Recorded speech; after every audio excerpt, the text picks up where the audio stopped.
Entre besoins opérationnels des entreprises, des administrations à migrer dans le cloud, exigences réglementaires toujours plus contraignantes, intrusives, et certains diraient, ou peut-être même diront sur cette table ronde, hostile, eh ben, vers quelle solution s'orienter sans y perdre au mieux son âme, au pire ses données et ses assets les plus stratégiques. Est-ce que les pure players comme GCP, AWS et Azure ont une maturité telle qu'ils sont devenus incontournables? C'est ce dont on va parler aujourd'hui sur cette table ronde intitulée Cloud Computing, compromis ou compromission. Et on va en parler avec 4 invités. Christophe Le Sur. Christophe Le Sur, vous êtes responsable avant-vente chez Cloud Temple. Cloud Temple, fournisseur de services d'hébergement et d'infogérance. Bonjour. Bonjour. On a également avec nous Alain Bouillet, qu'on ne présente pas, qui est directeur général du Césin, qui a une longue carrière en cybersécurité et qu'on a la chance d'avoir parmi nous. Bonjour Alain. Bonjour. Julien Lévrard, responsable sécurité des systèmes d'information d'OVH. Alors c'est plus OVH, c'est OVH Cloud maintenant, qu'on ne présente pas non plus, mais c'est fournisseur de solutions évidemment, cloud public et privé. Et enfin, Charles Schulz, alors qui a un poste de Chief Strategy Officer, that doesn't sound very French. Pourtant VETS, chez VETS, qui est un éditeur de solutions open source dédié à la virtualisation, pardon. Et VETS, qui est une société, enfin je découvrais ça récemment, 100% française. Absolument. Bien, bonjour à tous, moi je suis Pierre-Alexis Saint-Michel, je suis associé chez Deloitte et je serai le modérateur de cette table ronde. On est sur des sujets où on voit bien qu'on touche à la souveraineté. Enfin, vous avez peut-être tous déjà senti cette forte touche européenne au sein de ce FIC 2022. C'est donc à dessein que ce thème a été proposé. Ça serait bien peut-être d'en donner un état des lieux, un panorama. Alors, en 2 phases, un panorama, un petit état des lieux opérationnel, assez orienté métier, puis un panorama un peu plus juridique. Et pour commencer sur cet état des lieux opérationnel, est-ce que toutes les entreprises vont dans le cloud? Est-ce que c'est forcément une fatalité? J'aimerais commencer par Julien, qui peut peut-être nous donner cet état des lieux. Est-ce qu'on peut encore en faire l'économie d'y aller? Alors, toutes les entreprises vont dans le cloud. C'est-à-dire qu'aujourd'hui, un choix de déploiement de systèmes d'information qui serait en dehors du cloud, c'est un choix décidé pour des raisons très particulières et c'est plutôt l'exception que la règle. En tout cas, nous, c'est ce qu'on voit. Alors, nous, on voit surtout des clients cloud puisqu'on vend des services cloud. Mais aujourd'hui, la plupart des déploiements, la plupart des projets se font en cloud by design, par défaut. C'est la pratique. Du coup, on va dire que les entreprises, elles intègrent un pilotage de leur stratégie cloud à la stratégie de leur DSI, et c'est une composante à prendre en compte, et c'est quasiment la composante par défaut. Après, même si une société décide de ne pas faire du cloud, décide de pas déployer elle-même ses systèmes sur des infrastructures as a service, sur des plateformes as a service, elle va utiliser des sous-traitants, elle va utiliser des fournisseurs, elle va utiliser des solutions logicielles proposées par ses partenaires qui, elles, vont s'appuyer sur le cloud. Du coup, même en refusant le cloud, on va forcément se retrouver avec ces données, ces informations, ces workflows qui vont dépendre de ressources cloud. Du coup, alors c'est pas une fatalité, parce que le cloud apporte énormément de qualité et de capacités nouvelles pour les entreprises, en termes de capacité à déployer des infrastructures mondiales en quelques minutes, la capacité à croître très fortement, la capacité à utiliser des technologies standardisées, à changer rapidement, à tester facilement, à disposer d'infrastructures en un claquement de doigts. Évidemment, c'est une force extrêmement forte pour les DSI, mais évidemment, et on en parlera tout au long de cette table ronde, ça amène aussi des risques, des contraintes et des points de vigilance extrêmement importants qu'il faut prendre en compte dans une stratégie complète et pas juste avoir une approche technologique ou une approche produit quand on migre dans le cloud. Vous avez encore des clients qui vous disent que vous pouvez croiser, que vous pouvez démarcher, qui vous disent non, moi j'irai jamais dans le cloud, c'est pas du tout dans nos modèles. Alors, on a des clients qui refusent d'aller dans le cloud pour certains projets. et qui continuent à garder leur data center à eux pour les traitements particulièrement sensibles, parce que culturellement, il y a certaines données qui, pour certaines entreprises, il y a une culture de la protection de la donnée, une protection du secret industriel qui fait que les entreprises préfèrent conserver leur système chez eux, et parfois pour des problèmes réglementaires. Typiquement, quand on est sur de la donnée classifiée, de la donnée restreinte, de la diffusion restreinte, ou d'autres référentiels normatifs ou d'autres exigences réglementaires, on peut se retrouver dans l'incapacité d'utiliser des services cloud parce que ça a un coût trop important de se mettre en conformité par rapport aux exigences. Mais encore une fois, par défaut, quand on n'a pas de contraintes particulières, aujourd'hui, c'est cloud first pour tout le monde. Alors c'est cloud first pour tout le monde, on y va. On y va malgré un paysage réglementaire qui est très très très chargé, et dans le cloud, sans jeu de mots, il pleut vraiment de la réglementation dans tous les sens. Alors sur cette deuxième état des lieux, sur ce deuxième partie, avant de rentrer vraiment dans le cœur de notre sujet, est-ce que Alain, vous pouvez nous brosser un petit peu ce panorama juridique, alors européen bien sûr, hein, puis un petit peu international aussi, parce que bon voilà, tout s'oppose.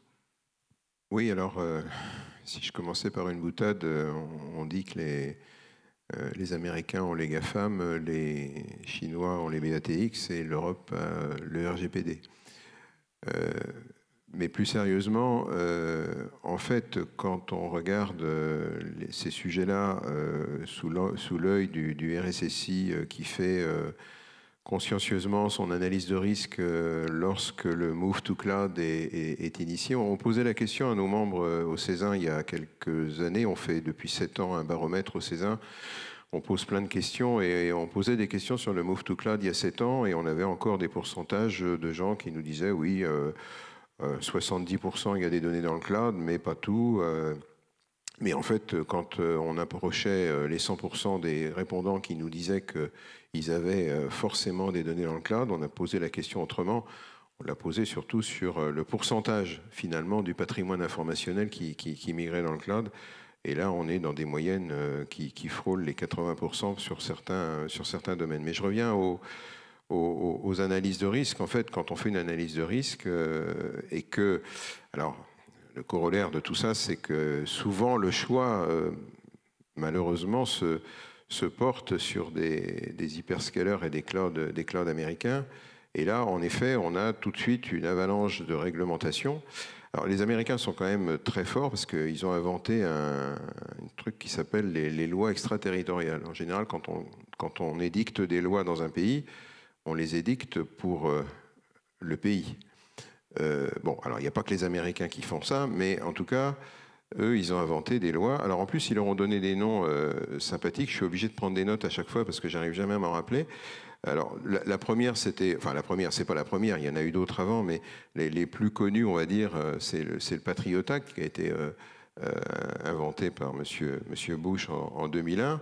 Et en fait, on était là vraiment dans une lutte contre le terrorisme. Donc on pouvait penser qu'effectivement, ces lois-là allaient vers un objectif qui était tout à fait louable. Alors le Patriot Act, ils sont aussi très forts pour les acronymes. Je vais vous lire ce que ça veut dire. Parce qu'en fait, c'est pas Patriot Act, c'est USA Patriot Act. Et ça veut dire Unifying and Strengthening America by powering appropriate tools required to intercept and obstruct terrorism. Voilà. Ça veut dire, patriote, c'est ça que ça veut dire. En gros, ça veut dire lutte contre le terrorisme. Mais en fait, la déformation de ces lois-là font que... Alors, je vous passe tous les épisodes depuis 2001, mais ça veut dire qu'aujourd'hui, ce Patriot Act se traduit par une autorisation des autorités américaines à aller accéder aux données. Alors, il faut un prétexte, il faut une raison. Et encore une fois, la lutte contre le terrorisme a parfois bon dos. Il faut donc sous ce prétexte-là, effectivement, on peut avoir un accès aux données qui sont stockées chez les providers américains sans l'accord de l'hébergeur. L'hébergeur est obligé de donner l'accès, mais surtout sans prévenir le client, sans prévenir le propriétaire des données. Donc c'est quand même, en termes d'ingérence, quelque chose d'assez intéressant. Et puis comme ça ne suffisait pas, en 2018, ils ont inventé le Cloud Act. Donc Clarifying Lawful Overseas Use of Data Act.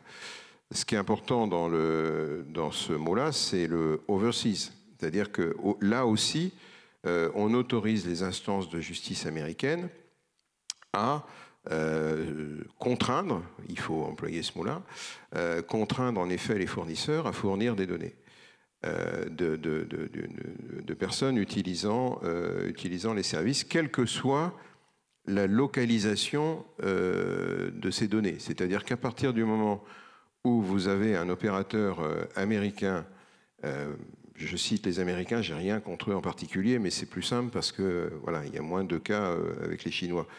Mais quand vous avez un opérateur américain qui a un data center quelque part dans le monde, quel que soit l'endroit où se trouve le data center, ces lois-là s'appliquent. Donc, quand des annonces sont faites, et en plus ils sont malins, Google vient de faire une annonce ces jours-ci sur l'ouverture de leur data center, de leur cloud, Google Cloud France. En fait, c'est ni plus ni moins des data center cloud Google qui vont être ouverts en France. Mais ce n'est pas parce que les data centers sont en France qu'ils n'échappent pas à ces lois-là. Donc, en fait, cette pression des lois, et on reviendra là-dessus, j'imagine, plus tard dans le débat, est un des éléments clés qui nous amène à parler de questions de souveraineté, de confiance. On parle de cloud de confiance, etc.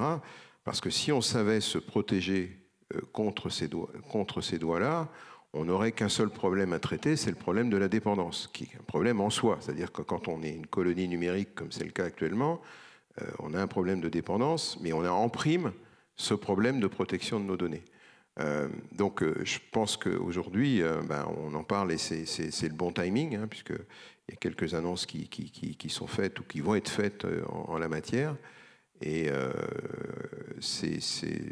dont un des principaux objectifs est en effet de protéger au final les données contre ce que je me permets d'appeler des permis d'espionner. Alors, j'imagine qu'il y a des contre-mesures qui ont été mises en place côté européen, côté France, on va en discuter. On parlait de souveraineté européenne, enfin, c'est un sujet qu'on voit revenir d'ailleurs sur des pitchs de table ronde. Charles, la souveraineté européenne, ça vous évoque quelque chose? Ça a du sens ou ça n'a pas de sens, la souveraineté européenne? Alors, je vais être un petit peu le contrariant en fait, hein, de ce panel, mais non, je ne pense pas que la souveraineté européenne existe.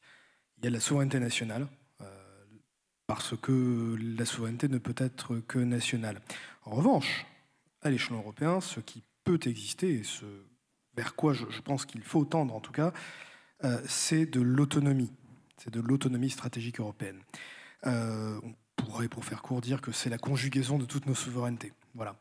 Qu'est-ce que ça veut dire très très concrètement? Ça veut dire que, alors, il y a effectivement ces problèmes juridiques de loi extraterritoriale qui sont majeurs, et on n'a pas fini à en parler. Je pense qu'il faut vraiment que les gens le comprennent. Il faut que l'écosystème en entier le comprenne.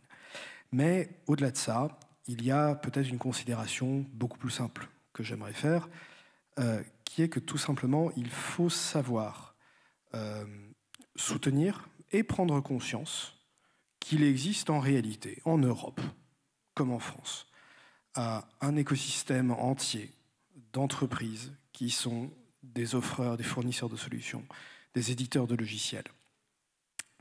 Dans le cloud, mais on parle du cloud en fait, on peut parler de plein de clouds différents, hein, dans le cloud public, dans le cloud hybride, dans le cloud privé, hors du cloud, et que toutes ces solutions en réalité sont largement suffisantes, nécessaires, pour pouvoir constituer par elles-mêmes, non pas l'alternative directe, hein, il ne s'agit pas de faire un cloud européen ou un Google européen, c'est pas ça, mais en tout cas pour pouvoir utiliser des outils qui eux-mêmes permettront évidemment aux entreprises européennes non seulement d'être performantes, d'accomplir leur transformation numérique, mais tout simplement de pouvoir consommer, acheter et utiliser des outils européens. Alors quand on reste dans cette dichotomie un peu juridique versus opérationnelle, là la réponse européenne serait une réponse avec des outils qui seraient européens. On n'a pas de réponse juridique en Europe je ne dis pas qu'on n'a pas de réponse. Je dis juste qu'à mon avis, on a quelque chose, par exemple, comme le RGPD. Le RGPD, certains le critiqueront. Moi, je pense que ça a un énorme mérite, c'est celui d'exister. Donc ça, là-dessus, je pense qu'il ne faut pas revenir là-dessus. Mais néanmoins, je pense que, pour reprendre le propos d'Alain, qui en ouverture nous disait que voilà, les Américains ont les GAFAM, les Chinois ont à peu près leur équivalent, et nous, on a la régulation. Je pense que la régulation est en réalité totalement inefficace sur le moyen long terme. Elle est absolument nécessaire, mais elle est inefficace si nous n'avons pas, nous-mêmes, un écosystème d'entreprises et d'offres que nous saurons faire vivre. Moi, je suis client et je vois que Amazon me paye me paye au nombre de personnes que je l'ai formées sur ces solutions. Enfin, c'est quand même, si je forme 100 personnes, il va me donner vraiment un gros paquet d'argent. Il y a des incentives qui sont énormes. Est-ce qu'on peut rivaliser avec ces incentives? Et encore, on n'est pas arrivé aux questions des solutions purement technologiques, mais ne serait-ce que cette force, en fait, marketing, elle est vraie, elle est fausse, elle est réelle. Je pense qu'il ne faut absolument pas se voiler la face là-dessus. On est très clairement sur des acteurs qui, quand on va parler des GAFAM en tout cas, ont une vraie puissance de feu au niveau commercial. Mais je crois aussi que c'est parce qu'on les laisse faire. Ça, j'en ai la conviction. Oui, et puis il faut se dire aussi que sur un programme de transformation numérique d'un client, les 50, 100, 200, 300 000 euros en fait, que ce style d'aide peut représenter, c'est à peine le trait de crayon. Quand une entreprise en fait, a pour tout un tas de besoins qui sont sa croissance, les carve-in, carve-out, l'évolution de son système d'information, quand elle a un vrai programme de transformation, ok, c'est intéressant, ça peut faire pencher éventuellement sur certains sujets la balance pour l'un ou pour l'autre, mais ça reste marginal. Et j'étais étonné en fait sur ce FIC parce qu'en fait on est très axé sur les solutions technologiques. Alors c'est très bien parce d'ailleurs dans la salle il y a beaucoup de techniciens, mais en tout cas pour les prospects, les clients que nous on voit et que l'on a. Et aujourd'hui avec la maturité que l'on commence à avoir sur les frameworks de transformation numérique, tout commence par le métier. Et tout commence par une discussion en fait avec les métiers qui, eux, sont en capacité de savoir précisément ce qu'ils ont besoin en termes de régulation, ce qu'ils ont besoin en termes d'efficience opérationnelle, ce qu'ils ont besoin en termes de technologie.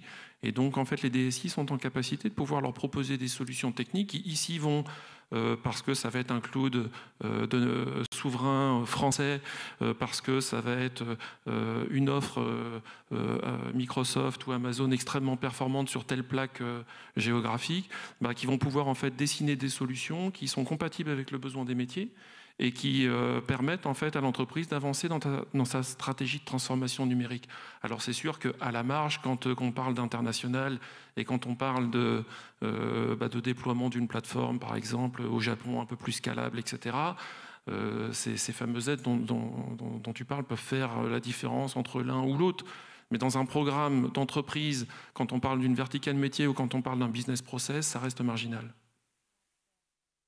Si je peux ajouter un petit point, les entreprises européennes et françaises, comme toutes les entreprises au monde, elles ont besoin de disposer des meilleures technologies. C'est important pour être performantes, pour être efficaces, pour aller vite, pour conquérir des marchés, elles ont besoin des meilleures technologies. C'est obligatoire, sinon elles disparaissent parce que les autres vont aller plus vite. Mais elles ont besoin de les maîtriser, elles ont besoin de comprendre quels sont les risques associés à chacune de ces technologies, de comprendre en profondeur qui est celui qui écrit le code, qui l'opère, qui le fait fonctionner, quels sont les risques associés à faire tel ou tel choix. Donc typiquement, on a besoin, pour rebondir sur ce que disait Charles tout à l'heure, on a besoin de toutes les technologies, et notamment des technologies américaines. Nous, aujourd'hui, notre cloud souverain, il fonctionne avec VMware. On intègre des briques VMware et on les opère dans un mode d'opération souverain, c'est-à-dire que VMware n'accède pas aux infrastructures. C'est OVH qui prend des briques VMware sur étagère, on les opère avec notre industrialisation de manière complètement déconnectée, en suivant les modes d'emploi fournis par VMware, et on garantit à nos clients que les opérations sont souveraines.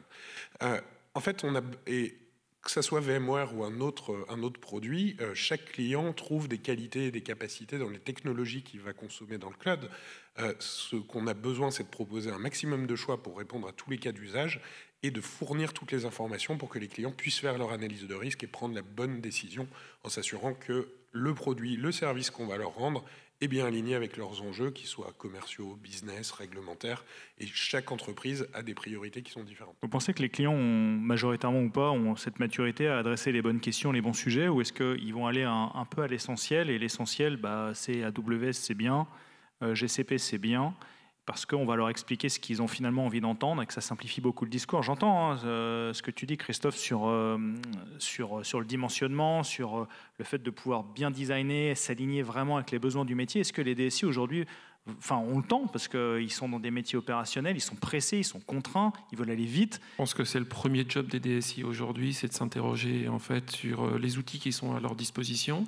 C'est d'apprendre à utiliser ces outils-là. Aujourd'hui, on a quand même maintenant, je pense depuis 2 ou 3 ans, des frameworks en fait de Move to Cloud, ce qui s'appelle des Cloud Adoption Frameworks, qui sont plutôt matures, en tout cas qui expliquent bien les choses, et puis qui permet en fait de simplifier les approches, de simplifier, et qui commence en fait par une chose, c'est si vous commencez par la technique, je vous invite j'invite l'assistance à aller regarder les frameworks de transformation numérique. Le premier truc qui vous dit, c'est vous commencez pas par la technique, vous allez parler avec vos métiers. Et souvent, malheureusement, c'est oublié. On a cette tendance, parce que le marketing, parce que voilà, la puissance commerciale, comme on en parlait, à vouloir prendre des raccourcis. Je pense que c'est le rôle, en tout cas, déjà des DSI, en particulier des CISO, d'intervenir par rapport à ça et de mettre un petit peu en perspective les choses. Alors oui, je crois qu'on a eu un effet, depuis ces 10 dernières années, là, un effet mouton de Panurge. On a toujours vécu ça. Enfin, depuis que je fais de l'informatique, on a toujours acheté au même moment les mêmes solutions, les Oracle, les SAP, etc. Tout le monde, tous les DSI font comme leurs copains de séminaire ou je sais pas quoi. Donc du coup, en effet, tout le monde s'est engouffré à signer à tour de bras des contrats et chez AWS, et chez Google, et chez Amazon, etc. Et le désenchantement, un peu comme les fameuses courbes qu'on nous montre à longueur de temps, le temps du désenchantement est arrivé assez vite, hein, parce que en effet, la performance, la souplesse qu'apportaient les outils n'ont fait absolument aucun doute. Par contre, les promesses d'économie, quand vous regardez aujourd'hui, je vous invite encore une fois à parcourir le baromètre du Césin, mais quand on regarde la liste des choses qu'il faut traiter une fois qu'on a fait le move to cloud pour justement protéger les données, s'intéresser aux problématiques d'authentification, le fameux MFA, l'authentification renforcée, etc. Enfin, tout un tas de choses qu'on n'avait pas nécessairement. Alors, on avait parfois la nécessité de le faire quand on était on-premise, mais c'était vraiment réservé à des données très sensibles. Alors que là, quand vous exposez vos données finalement dans des clouds publics, vous avez des tonnes de choses à faire que vous n'aviez pas à faire avant. Donc, moralité, ce qui s'est passé, c'est qu'il y a eu 2 phénomènes pour les coûts. Il y a eu l'augmentation de la facture du cloud, parce que évidemment, tous les outils de sécurité que le RSSI s'est empressé d'acheter pour sécuriser tout ça, ce n'était pas prévu dans le ROI qu'avait présenté le DSI pour faire les 30% d'économie sur le patrimoine informationnel qu'on lui demandait. Et puis, il y a eu le deuxième phénomène, ce que j'appelle le phénomène d'enfermement. C'est-à-dire qu'une fois que vous avez signé avec, allez au hasard, Microsoft pour Office 365 ou Google pour la suite bureautique, eh bien, le retour arrière, vous avez beau avoir des juristes qui vous ont mis des clauses de réversibilité à tour de bras dans les contrats, aucune clause de réversibilité ne peut s'appliquer. Vous ne pouvez plus revenir en arrière, c'est impossible. Donc, qu'est-ce que vous faites? En gros, si vous en avez marre de Google, vous allez chez Microsoft. Si vous en avez marre de Microsoft, vous allez chez Google. 40%. Les augmentations ont été de 40% sur les licences d'usage d'Office 365 ces dernières années. Donc, ça veut dire que le rendez-vous du coût des économies, en tout cas, n'est plus là. Vous avez aussi donc je parlais des problématiques de sécurité. Alors tant mieux, hein, ça fait vivre des salons comme ici, ça fait vivre plein d'éditeurs, et la cybersécurité, c'est jamais aussi bien porté. N'empêche que tout ça, c'est complexe, et il faut du monde pour s'en occuper. Et puis, effectivement, il y a un troisième phénomène qui a été ce que j'appelle l'effet Covid. C'est que quand vous avez une entreprise, au hasard Air France, qui met tout le monde au chômage technique du jour au lendemain, parce que effectivement il n'y a plus matière à faire du développement quand on ferme quasiment tous les vols sur le monde entier, eh ben, qu'est-ce qui se passe? Normalement, la promesse du cloud, c'est de dire on décommissionne si on ne s'en sert pas. Oui, sauf que là, on ne savait pas, enfin Air France ne savait pas s'ils allaient reprendre demain, après-demain, dans 6 mois ou dans 1 an. Bon, sauf qu'ils se sont arrêtés pratiquement de développer pendant 6 mois, et pendant 6 mois, les machines ont tourné à vide, et quand le DSI a reçu la facture, alors que personne n'avait utilisé les machines, effectivement, ça lui a fait tout drôle. Donc, toutes ces découvertes-là, aujourd'hui, on les a en effet constatées alors essentiellement dans les grandes entreprises, parce qu'il y a des effets de masse derrière tout ça. Et en effet, je ne suis pas tout à fait en phase quand vous parlez de choix, enfin, que l'utilisateur a la primeur du choix. En fait, c'est vrai qu'il y a quand même eu un phénomène, ce que j'appelle encore une fois mouton de Panurge. Finalement, si on est tous pieds et poings liés aux GAFAM, c'est bien parce que tout le monde a acheté les mêmes solutions. Mais moi, j'aimerais qu'on en revienne un peu au thème au sous-jacent en fait de cette table ronde qui est on touche du doigt un peu la notion de souveraineté. Est-ce que je vais confier finalement à un tiers que je sais vraiment méchant ou pas? Peu importe, il n'y a pas de jugement de valeur, mais mes données et mes assets sensibles. Moi, on a tous dans nos portefeuilles de clients des secteurs très critiques, très sensibles, qui juraient la main sur le cœur que jamais ils n'exposeraient leurs biens, et puis qui ont basculé depuis super longtemps sur la messagerie professionnelle de Gmail. Et puis personne n'en parle, et puis c'est très bien comme ça, et finalement ça ne semble pas si mal marcher que ça, alors on parle de sursolution de chiffrement par-dessus, etc. Concrètement, nous, à l'échelle européenne, on répondrait comment à cette alternative de ces gros? Tout à l'heure, tu disais que tu parlais de ce qu'OVH faisait, hein, avec un environnement sous VMware qui n'accédait pas à la pile de base. C'est une réponse qui est celle d'OVH Cloud. Je pense que Cloud Temple est un petit peu la même. Au niveau européen, on a beaucoup parlé d'initiatives qui étaient prises, de périmètres juridiques, réglementaires, GaiaX. J'ai l'impression que l'Europe, elle sait faire ça en fait. Elle sait sortir de la réglementation, du juridique, des lois. Les gens, ils vont prendre l'avion un peu partout, faire des réunions, comme on pourrait faire qu'il n'y a pas ce côté un peu j'en veux, je monte vraiment une initiative qui fonctionne. Parce que GaiaX, c'est dans les cartons, ça me fait penser à CloudWatt et tous ces trucs mornés il y a des années, qui n'ont jamais vu le jour. Est-ce qu'on verra un GaiaX? Est-ce qu'on verra des solutions? On fait comment au-delà de l'initiative vraiment locale, ou est-ce qu'on reste avec des compétiteurs locaux français en espérant qu'ils gagnent des parts de marché au niveau européen et qu'ils répondent à des enjeux de sécurité? Il y a peut-être des étapes intermédiaires.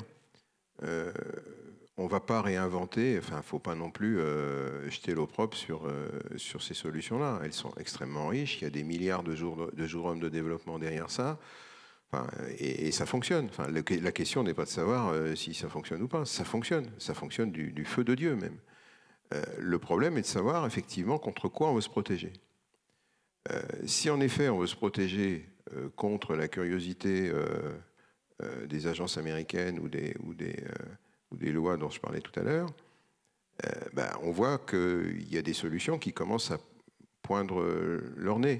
Je veux parler par exemple de ce que va annoncer Thales et Google, qui vont proposer en effet une solution un peu mixte, mais un peu à l'image de ce que vient de dire mon voisin sur VMware, c'est-à-dire on va avoir un Thales qui va opérer un Google Cloud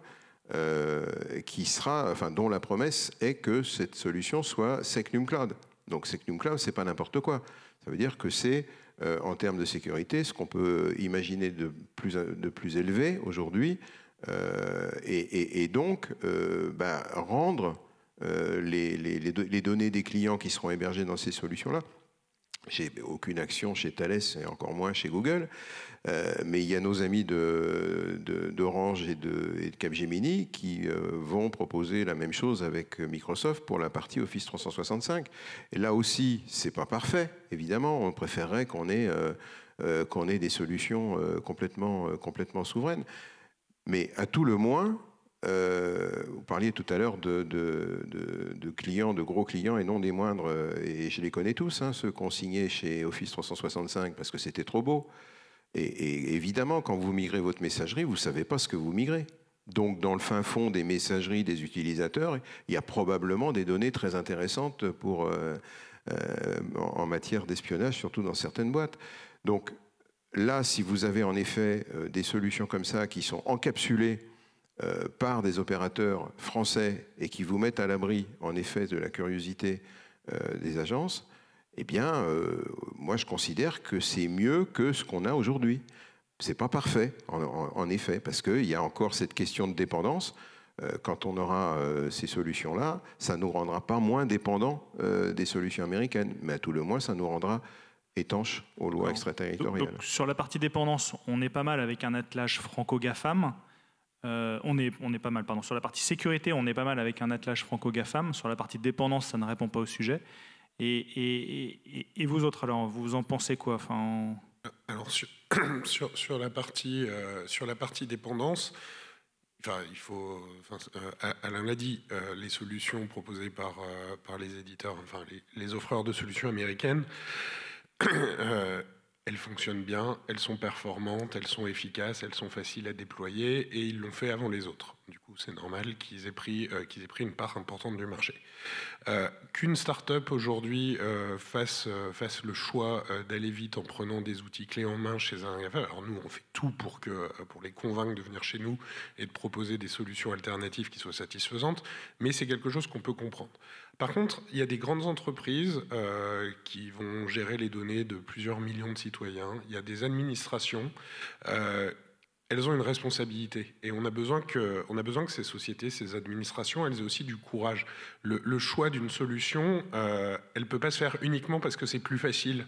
Il y a d'autres critères à prendre en compte que le coût et la facilité. Il y a réfléchir à 10 ans, à 15 ans. Qu'est-ce qui va arriver de ces données ? Qu'est-ce qui se passe si la relation entre l'Union européenne et les États-Unis se tend dans 5 ans ? Alors, on espère tous que ça n'arrivera pas, mais on n'est pas passé loin quand même. On n'est pas passé loin. On a des entreprises qui ont une responsabilité sociétale et des administrations, évidemment, qui ont une responsabilité sociétale, qui doivent voir un peu plus loin qu'une roadmap à 3 ans avec une facilité de déploiement et qui doivent aider l'écosystème européen à se déployer. Donc, évidemment, on est un peu en retard sur un certain nombre de technologies. On n'a pas la même capacité de R&D, d'innovation que les acteurs américains. On n'est pas dans la même échelle en termes de taille. Mais si on n'a pas de commande, si les clients européens ne commandent pas chez nous et vont chez les Américains, en fait, on ne les rattrapera jamais. On a la capacité à développer des technologies qui sont aussi performantes. On a la capacité à rattraper du retard sur un certain nombre de points. Et je pense qu'il faut qu'on les choisisse bien pour que ce soit les technologies qui répondent aux besoins de souveraineté, d'autonomie stratégique, de gestion des dépendances, pour qu'on donne les bonnes solutions au marché et qu'on rattrape les GAFAM sur ces points particuliers. On n'arrivera pas à les rattraper partout, mais on saura le faire sur certains points. Mais on a besoin que le marché nous fasse confiance, parce qu'on sort des solutions, les différents acteurs européens, qui sont des solutions de qualité. On a d'une ambition très forte et surtout, on tracte un écosystème qui est hyper performant et qui a plein d'idées. Et en Union européenne, on a 400 millions de citoyens. On a des boîtes fantastiques qui ont des idées géniales et il faut qu'on leur fasse confiance pour que, on sorte du cercle vicieux des GAFA qui prennent tout le business pour créer un cercle vertueux des boîtes européennes qui génèrent du business et du coup de l'investissement et du coup de la R&D et etc. Alors, effectivement, je trouve qu'il y a quand même une certaine ironie à venir parler d'avoir des solutions américaines qui seraient propulsées, maîtrisées par des alliances. Donc effectivement, on a évoqué certaines avec Orange et puis avec quelques autres. Moi, je vais juste vous donner un exemple. Je crois qu'il n'y a pas de fatalité à ça. Simplement, si on part dans cette mentalité de dire non, finalement, il faut des solutions américaines, parce que c'est le standard, on est quand même dans la prophétie autoréalisatrice. Pourquoi je vous prends un exemple? Parce que moi, je travaille pour un éditeur français. De façon très étonnante, on fait 90% de notre chiffre d'affaires à l'export. Et le premier pays, pour des raisons historiques, c'est les États-Unis. Donc on vend aux États-Unis, c'est pas l'inverse. Et après, c'est l'Allemagne, la Suède, quelques pays européens, l'Australie. Qu'est-ce que j'essaie de vous dire avec ça? Ce que j'essaie de vous dire, c'est que je crois aussi qu'il y a une espèce de petit problème au niveau français, c'est-à-dire qu'effectivement, on parle énormément de souveraineté, mais alors, le jour on va dire dans le monde réel, les gens vont plutôt avoir tendance à être extrêmement conservateurs dans le choix et ne jamais prendre de risques. Et ne jamais prendre de risques dans notre métier, dans le métier du DSI, dans le métier du RSSI, ça va être précisément de ne jamais se décoller du choix perçu comme étant le choix majoritaire. Et le choix majoritaire doit absolument être américain, parce qu'on n'a pas confiance en nous. C'est par là qu'on voit qu'on est une colonie numérique, d'ailleurs. Mais alors que, typiquement, nous, on n'a pas du tout le même accueil quand on va aller, effectivement, en Allemagne, en Angleterre, en Italie. Pas du tout. Je ne vous dis pas qu'il n'y a pas d'acteurs américains majoritaires, mais ils ne sont pas majoritaires à ce niveau-là, en fait. Et clairement, on a un plein potentiel pour se développer, et c'est ce qu'on fait, nous, dans les faits. Mais ça ne répond pas au problème de la souveraineté, de l'autonomie que tu disais européenne. Là, ça répond juste au problème de votre business qui va pouvoir se développer davantage aux États-Unis. Non, alors ce que je dis pas, c'est que j'illustre par mon exemple quelque chose que nous, on voit sur plein d'autres boîtes européennes. C'est-à-dire qu'aujourd'hui, on parle de GaiaX. Bon, je veux pas critiquer plus que ça GaiaX. Je pense que GaiaX a des choses qui portent des choses qui sont nécessaires. Nous sommes sortis, nous faisons partie des sociétés qui sommes sortis de GaiaX parce que, en fait, c'était même pas politique, on n'y a pas trouvé notre compte. Nous avons rejoint d'autres groupements industriels avec des acteurs européens qui veulent promouvoir en fait leurs solutions. Je pense notamment à Euclidia, je pense au groupe First, ce genre de choses. Et en réalité, ce qu'on voit, c'est que, encore une fois, il est absolument vital de pouvoir utiliser et de pouvoir laisser utiliser et croître des solutions qui sont développées en Europe. Tu sais que tu as le problème de la formation aussi. Hein. Les jeunes aujourd'hui qui sortent de l'école sont massivement en fait, formés à l'usage des outils. Et tu disais justement là, l'argent qui est mis sur la table, en fait, ils sont rarement mis en termes de montant. Je pense que c'est pas sur les projets clients en transformation numérique, c'est sur en fait les formations en école. D'ailleurs, en fait, Microsoft et Amazon en fait sponsorisent directement des cours, des cursus ou des écoles. L'idée sous-jacente étant qu'un jeune, quand il arrive sur le marché et qu'il a déjà tout son panel de certification et qu'il maîtrise parfaitement l'outillage Azure, c'est vrai que pour l'entreprise, il y a une forme de, d'intérêt. Donc il y a aussi cet aspect formation sur lequel en fait les acteurs européens doivent se renforcer. Et puis, le deuxième point auquel ça me fait penser, c'est qu'il suffit de regarder en fait, les marchés publics et notamment en fait, la façon dont les CCTP sont rédigés. Aujourd'hui, l'incitation en fait, à l'usage de technologies souveraines et à défaut européennes, elle est très limitée. Je pense notamment à Sakim Cloud, où éventuellement ce serait bien que vous l'ayez, mais ce n'est pas une obligation. Ouais, Cloud Temple est présent dans quelle école et aide à délivrer quel type de certification du coup, pour à ça. On intervient beaucoup en université sur des valeurs. En plus, moi je suis de formation universitaire, donc on a plutôt pris en fait, la voie des universités et on forme en fait en université sur le cloud computing en général et ce que ça veut dire une transformation. Ne serait-ce que parce que les jeunes, ils n'ont pas forcément cette possibilité de découvrir, ne serait-ce que de jouer avec un hyperviseur, qui soit open source ou états-unien. La plupart, quand ils arrivent, fin de licence, qui n'en ont jamais vu.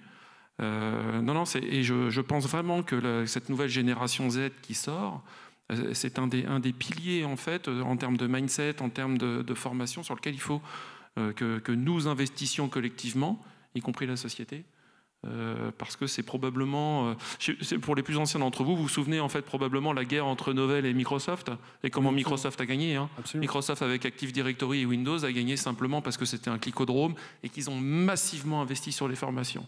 Fin de l'histoire, c'était plié. Bah voilà. Alain. Oui, comme je savais que j'avais pas la matinée pour faire l'exposé sur le panorama juridique, je suis allé à l'essentiel tout à l'heure. Mais il y a peut-être une loi américaine qui serait intéressante de citer à ce stade, c'est le Small Business Act. Et le Small Business Act, en fait, c'est une loi qui, ni plus ni moins, oblige l'administration américaine, à tout le moins, d'acheter des produits américains.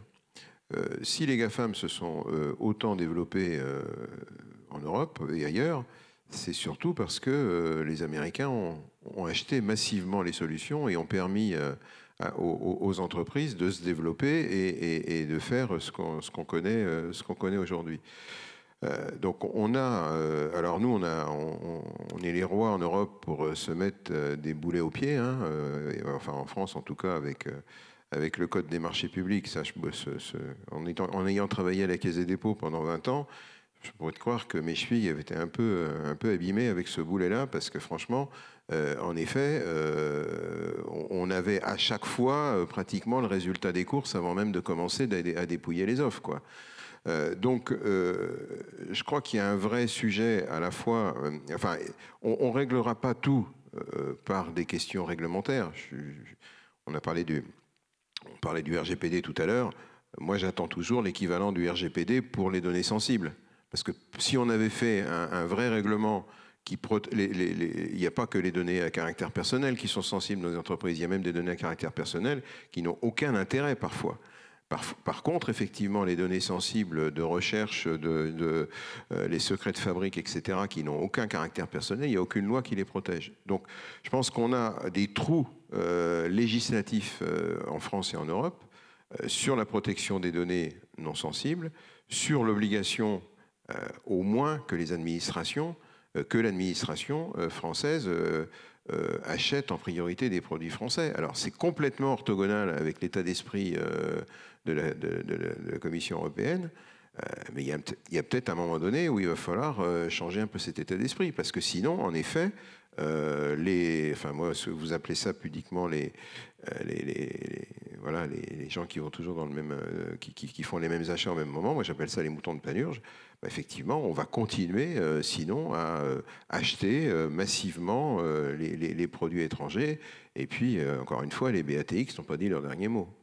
Mais Alain, il y a Charles qui parlait pour VETS d'exportation, mais VETS fait du logiciel d'infrastructure qui va venir chez un hébergeur pour apporter un ensemble de services. In fine, on a identifié le modèle franco-GAFAM avec les Orange, les Thales qui font un attelage. Est-ce qu'on ne peut pas envisager plutôt des modèles de briques où chacun en Europe construirait sa brique? Gaia-X est une brique, VETS c'est une brique, OVH est une autre brique, Cloud Temple pareil, et ainsi, à partir d'un patchwork, on peut consolider une offre solide, ou est-ce que c'est un peu utopique? Ça serait l'idéal. Alors avec quand même une nuance de taille, c'est que je crois quand même à l'efficacité des collaborations. Donc c'est-à-dire, c'est pas que nous, ça peut être d'autres acteurs. Il faut laisser le choix aussi. Il faut laisser quand même j'allais dire l'émulsion se faire. Mais effectivement, ça serait l'idéal. Et d'ailleurs, on s'appelle VETS, mais c'est vrai, on s'appelle VETS pour les anglo-saxons. En réalité, on s'appelle VATES, qui est un très vieux mot gaulois pour parler de l'oracle. C'est un petit clin d'œil oracle. Dit le Chief Strategy Officer. Et Gaia-X, c'est pas une brique. Gaia-X, ça va donner un référentiel de critères qui vont nous permettre de taguer ces briques et du coup de les classifier, de les évaluer, de les comparer en tête. Du coup, c'est un outil qui permet justement de faciliter la consommation de services cloud, la réversibilité, le passage d'un service à un autre. Alors, c'est pas encore parfait, il y a encore beaucoup de travail. Hein. Je dis pas que Gaia-X est la réponse à tous nos problèmes, mais c'est une démarche qui va dans le bon sens. Et je pense que demain, le cloud a vocation à devenir de plus en plus liquide. On doit pouvoir passer d'un cloud provider à un autre plus facilement. On doit standardiser les API, on doit standardiser les interfaces, on doit standardiser toutes les technologies pour être capable de passer de l'un à l'autre et permettre justement d'avoir plus de choix pour les clients et plus de capacité de faire aussi du multicloud, du cloud hybride, du multicloud et de composer les différents services avec des clouds européens pour les besoins spécifiques, avec des clouds américains quand on a des besoins. Enfin, il y a des entreprises qui font du business avec les États-Unis et c'est normal qu'ils aient des infrastructures chez les Américains. Tu penses qu'on peut jongler, excuse-moi, mais est-ce que tu penses qu'on peut jongler enfin on pourra jongler dans le cloud comme on jongle aujourd'hui avec les SOC, en changer tous les 4 ans, avoir une partie P10 pour ce qui est critique, une partie autre pour ce qui est moins sensible, et puis en changer régulièrement avec des réversibilités qui maintenant sont quand même assez acquises et pas trop compliquées? Nous, en tout cas, on conçoit nos produits dans cet objectif-là. Et on lutte activement et on se bat activement contre tous les mécanismes qui vont créer des verrous justement au changement. Et alors, on parle évidemment des technologies, des standards, etc. Là, aujourd'hui, ça marche plutôt bien. On arrive à passer un workload d'un cloud provider à un autre. Alors parfois, il y a un peu de bricolage à faire, mais ça marche quand même bien. Mais par contre, il y a tout un ensemble de briques technologiques sous-jacentes à l'utilisation du cloud qui vont pérenniser, qui vont verrouiller un utilisateur de cloud dans un contexte particulier. Les systèmes d'IAM, les systèmes de déploiement, d'orchestration, de déploiement d'infra as code. On peut très vite se retrouver piégé dans un contexte de cloud provider si on ne fait pas attention de prendre des technologies qui soient ouvertes et compatibles avec les différents clouds. Aujourd'hui, le cloud computing, vraiment, cloud égale automatisation. C'est infrastructure as code. Donc les mécaniques d'infrastructure as code permettent et vont encore plus permettre de pouvoir basculer un petit peu comme tu l'évoques, facilement d'un environnement à l'autre. Le point important, et c'est le meilleur conseil qu'on peut donner, je pense, à tous les clients qui sont ici ou à tous les utilisateurs, ne vous enfermez pas dans une technologie.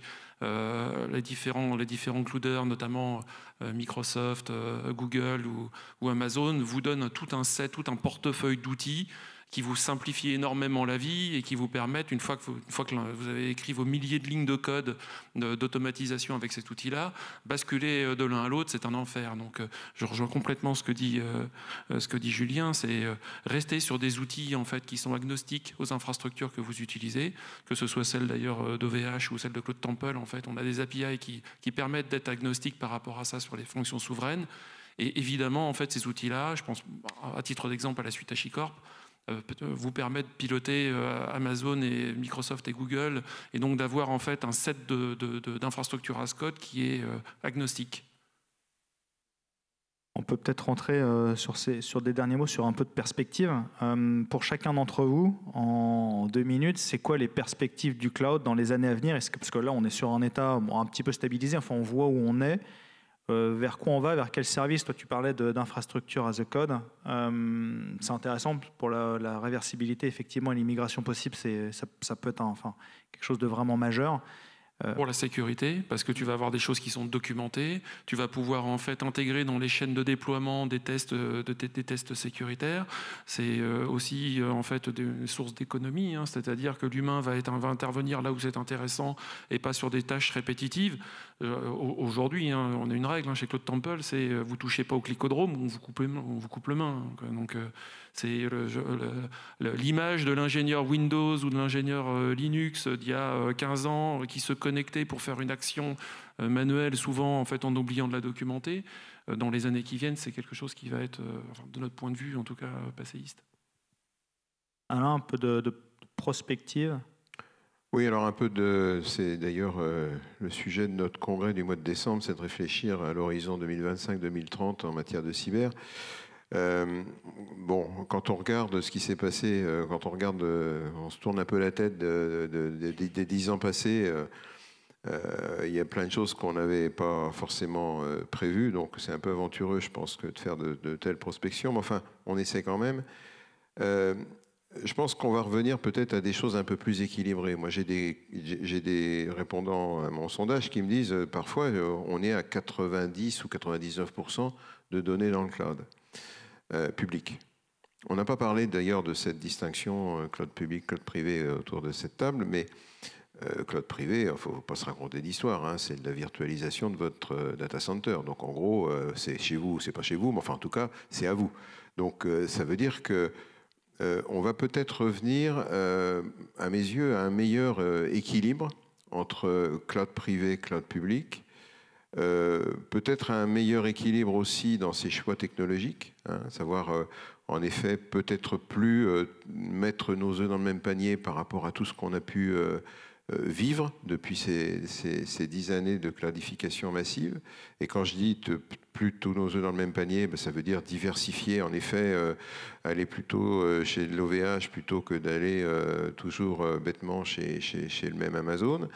Et tout ça, en fait, toute cette panoplie, parce que en fait, quand on regarde bien une entreprise aujourd'hui, elle n'est pas dans le cloud, elle est dans les clouds. Elle est forcément multi-cloud, l'entreprise. Et bon, pour l'avoir un peu testé moi-même et pour avoir des échos de mes membres, le multi-cloud, c'est quand même un tout petit peu l'enfer, parce que au-delà des sujets contractuels et des parties de ping-pong de responsabilité entre les uns et les autres, c'est quand même un sport. Mais je pense qu'en effet, il va falloir jongler avec ça pour avoir, je dirais, à la fois une meilleure maîtrise de son agilité, hein, parce que c'est toujours ça qu'on recherche, avoir les meilleures technologies, avoir quand même des coûts qui restent raisonnables et qu'on ne soit plus en effet pieds et poings liés avec des uniques fournisseurs qui appliquent les tarifs à peu près qu'ils veulent. Et puis, rêvons un peu une sécurité qui soit davantage, comment dirais-je, inside. 86% de mes répondants, quand je leur pose la question « Est-ce que vous êtes confiant dans les outils de sécurité que vous offrent les cloud providers », 90% répondent non, je rachète d'autres solutions. La preuve, c'est comment dirais-je, l'énergie, enfin la richesse du marché cloud, cyber. On voit bien qu'aujourd'hui, si les GAFAM fournissaient toutes les solutions de sécurité qu'il fallait pour sécuriser les données, on n'aurait pas 500 exposants ici à Lille, on en aurait 4. Donc cette richesse-là, cette sécurité-là, en fait, il faut effectivement repenser son architecture sécurité, parce qu'il y a quand même un truc à l'horizon 2025 qui, à mon avis, va être complètement concrétisé, c'est le monde à plusieurs internets. On n'a pas parlé de ça non plus, mais le fait qu'on voit bien qu'aujourd'hui, il y a un Internet du monde occidental, et puis il y a les Internets des Chinois, des Internets des Russes. Et quand on est des entreprises multinationales, on fait comment pour continuer à faire du business dans ces pays-là?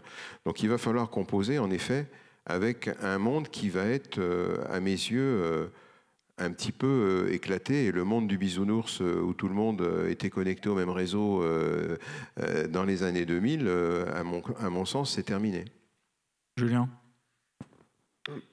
Les technologies de base, que ce soit pour faire tourner de l'instance, de l'objet, enfin du stockage objet, faire tourner des containers, elles sont en train de se normaliser et de se banaliser. Il y a de plus en plus d'acteurs qui savent faire tourner, qui savent faire construire un petit Amazon. Aujourd'hui, c'est devenu accessible à une start-up. Alors pas avec évidemment la même taille, etc. Mais la technologie, il n'y a pas une avance sur les technologies standards des grands acteurs qui est significative aujourd'hui sur les briques de base. Ce qui veut dire qu'aujourd'hui, la compétition, elle se déplace sur les caractéristiques spécifiques, les caractéristiques particulières, soit en termes d'échelle, donc au niveau mondial, par exemple, si on a des besoins de scale-up énormes au niveau mondial, donc là, il n'y a que des acteurs d'échelle mondiale qui sauront répondre, soit sur des fonctionnalités, des caractéristiques réglementaires, des spécificités du produit, ou la capacité à ajouter des briques, des fonctionnalités et du coup des solutions des différents éditeurs, tout ce qu'on voit sur le salon par exemple, qui vont être plus ou moins compatibles avec les technologies de base qu'on utilise. Et aujourd'hui, le combat, il n'est plus sur la technologie de base qui va devenir quasiment une commodité très banale, très banale sans valeur ajoutée particulière. Et par contre, la force des technologies, elle va dépendre des écosystèmes qui vont être construits au-dessus et des capacités business, technologiques et fonctionnelles que vont permettre les différents écosystèmes à leurs clients. Et je pense que, effectivement, la bataille, elle va maintenant être côté solutions additionnelles et écosystèmes et plus sur les technologies de base. Vates? Pour aller parler de prospective, j'aimerais juste regarder un tout petit peu dans le passé. Et dans le passé, il y avait une grosse boîte, américaine d'ailleurs, qui s'appelait Sun Microsystems, donc pour ceux qui s'en souviennent encore. Et Sun est la première société à avoir fait du cloud et surtout en avoir parlé. Mais simplement, à l'époque, ils n'en parlaient pas en utilisant le mot cloud. Ils parlaient de grid computing. Donc, voilà, finalement, une espèce de réseau d'infrastructures. Alors pourquoi je vous parle de ça? Parce que aujourd'hui, on constate que finalement, alors c'est vrai, il y a des vraies différences entre ce qui va être du cloud public pur, ce qui va être du cloud privé, ce qui va être du cloud hybride. Je pense qu'effectivement, il va y avoir, je ne sais pas s'il va y avoir un rééquilibrage, mais en tout cas, il va y avoir une meilleure clarté finalement. Mais en revanche, ce qu'on va voir, et ce qui a toujours été vrai, ce qui va devenir de plus en plus vrai, c'est que le cloud, finalement, c'est un continuum. C'est un continuum entre finalement ce que vous pouvez avoir dans du cloud public, ce que vous pouvez avoir dans du cloud privé, ce que vous pouvez avoir on-premise, parce que finalement on a parlé assez peu, on a parlé beaucoup de cloud, mais il reste toujours énormément de on-premise en fait, c'est-à-dire de ressources informatiques sur place, dans des établissements, dans des endroits physiquement distincts et identifiés par le client. Et puis, ce qui est en train d'arriver avec toute la force que l'on peut y voir, qui est ce qu'on appelle le edge computing. Et le edge computing, ça n'est jamais que de la numérisation du dernier kilomètre et la numérisation du dernier bout de la chaîne de production. Avant, tout ça n'était absolument pas relié. Vous pouviez avoir donc des SCADA, de l'Internet des objets, vous pouviez avoir des passerelles, vous pouvez avoir plein de systèmes différents, électroniques, mécaniques. Et maintenant, vous avez de l'IT qui arrive. Et cet IT-là, il est relié à un réseau. Alors, est-ce qu'il est relié à du cloud public? Généralement non, mais après tout, pourquoi pas? Je veux dire, il y a plein de choses qui existent déjà dans ce sens-là. Très clairement, en tout cas, il est relié à un réseau, qui est un réseau d'entreprise, qui est un réseau peut-être de cloud privé, ou de cloud. En tout cas, tout ça donne du cloud hybride. Et ce que je vois, moi, ce qu'on voit en tout cas, nous, chez Lattès, c'est vraiment cette tendance-là. C'est-à-dire d'avoir un continuum, en réalité, où tout est connecté, et dans lequel il est évidemment essentiel d'avoir une bonne politique de sécurité. Il est essentiel aussi d'avoir des bonnes stratégies de portabilité, des bonnes stratégies de gestion des données, mais aussi, et cela va de soi, une vraie réflexion et une vraie volonté, une vraie planification quant à la souveraineté de nos infrastructures. Voilà, merci à tous. On atteint le terme de cette table ronde. Est-ce que parmi vous, quelqu'un a une question à adresser à nos invités? Toujours la première question, la plus difficile.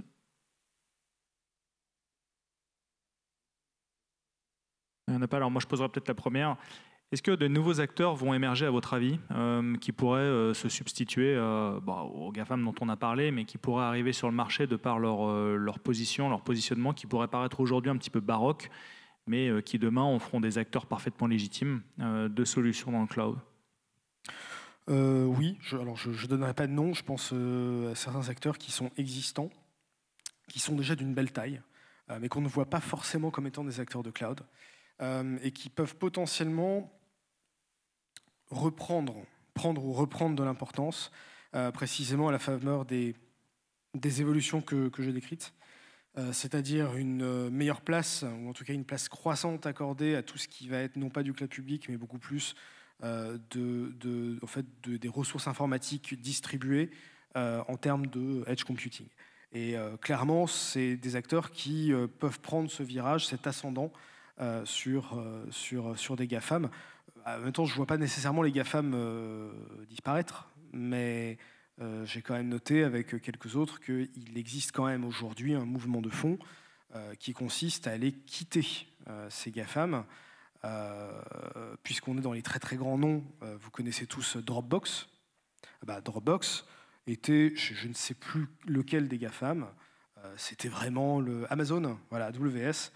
Dropbox a quitté AWS. Ils ne l'ont pas quitté pour Azure, ils ne l'ont pas quitté pour GCP. Non, pas du tout. Ils se sont mis à construire leur data center.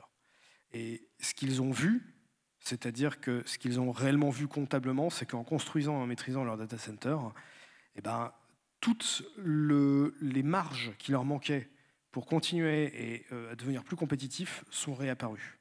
Alors attention, je ne veux pas que les gens se méprennent, je ne suis pas en train de dire que le cloud c'est mal, ce n'est pas du tout ce que je dis. Je dis juste il existe un modèle de consommation de ressources de cloud, surtout en termes de cloud public, qui a sa pertinence complète, bien sûr, mais voilà, qui n'est peut-être pas le seul modèle pour tout le monde et on va s'en apercevoir. De toute façon, le raccourci cloud public égale moins cher, il est complètement faux. Hein. Ça, c'est vrai. Et ça, faut vraiment en avoir conscience. Le cloud public peut effectivement être moins cher dans certaines situations, et en particulier quand le travail au niveau applicatif est fait pour simplement pas prendre, shit in, shit out. Hein. Donc, ce qui est gros et volumineux on-premise sera gros et volumineux et coûteux sur la partie publique. C'était un mot de la fin qui était très chouette. Merci beaucoup Christophe. Bon, merci à tous nos intervenants. Tout le monde est à votre disposition là, éventuellement si vous avez quelques questions plutôt à poser en aparté. On vous remercie tous de votre participation et puis bon FIC.